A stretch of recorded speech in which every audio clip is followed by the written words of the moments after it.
God, we are willing to be his servants.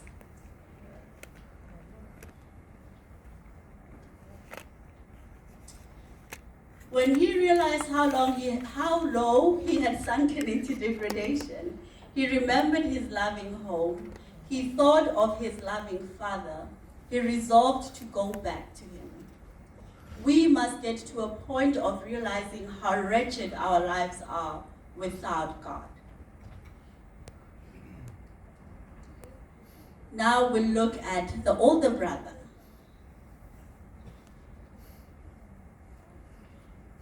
We'll look from verse 25 to verse 30.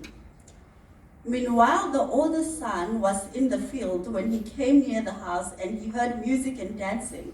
So he called one of the servants and asked him what was going on. Your brother has come, he replied, and your father has killed the fattest calf because he has him back safe and sound. The older brother became angry and refused to go in.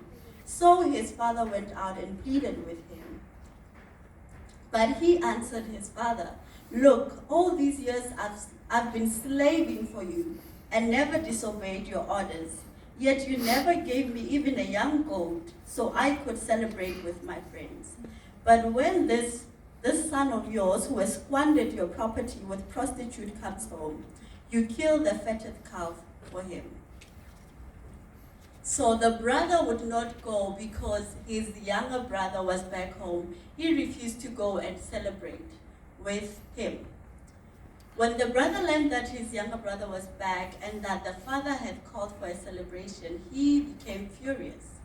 He didn't feel like his brother deserved the party. His brother had wasted their father's wealth by living carelessly. He, on the other hand, had been working faithfully in his father's business. Sometimes as Christians, we think that we are more deserving of God's blessing because we have been obedient. We need to understand that God's blessings are for all his children and not just for us.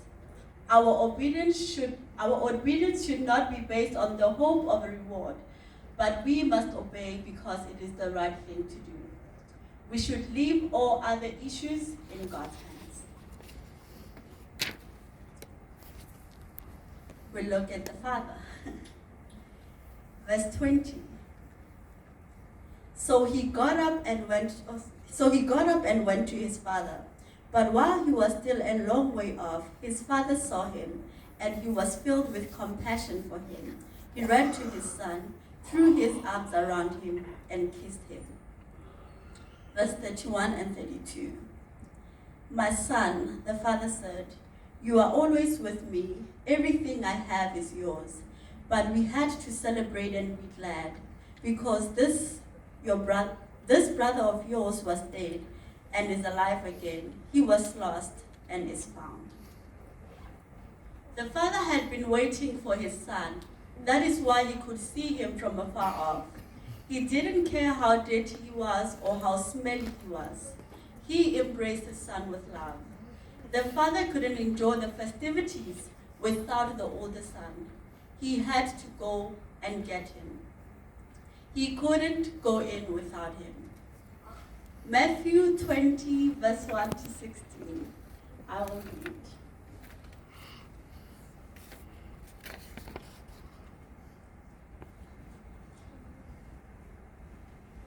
For the kingdom of heaven is like a landowner who went out early in the morning to hire workers for his vineyard.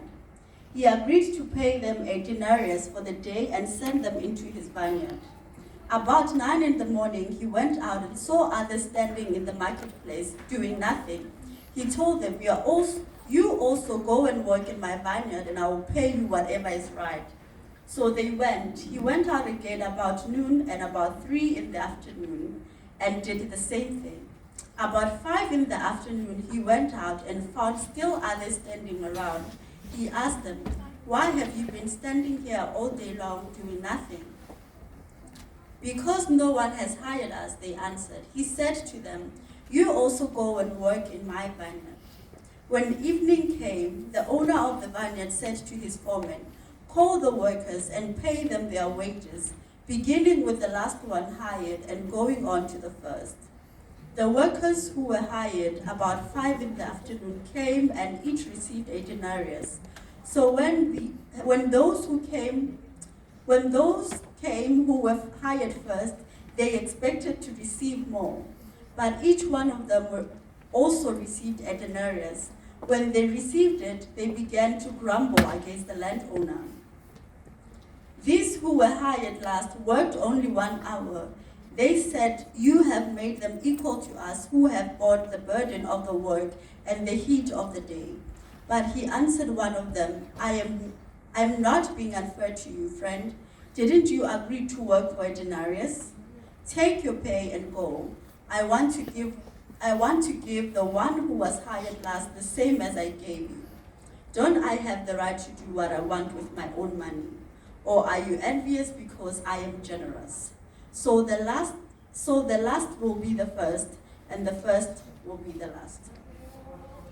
In Matthew 20, verse 1 to 16, we clearly see the character of God revealed.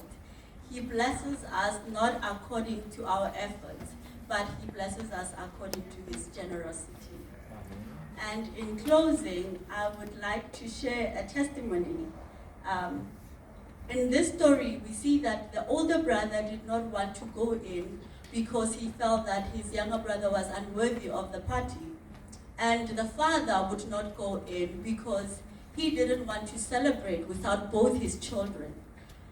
In my instincts, I was late for a metro train. And as I was waiting on the right platform, the train came into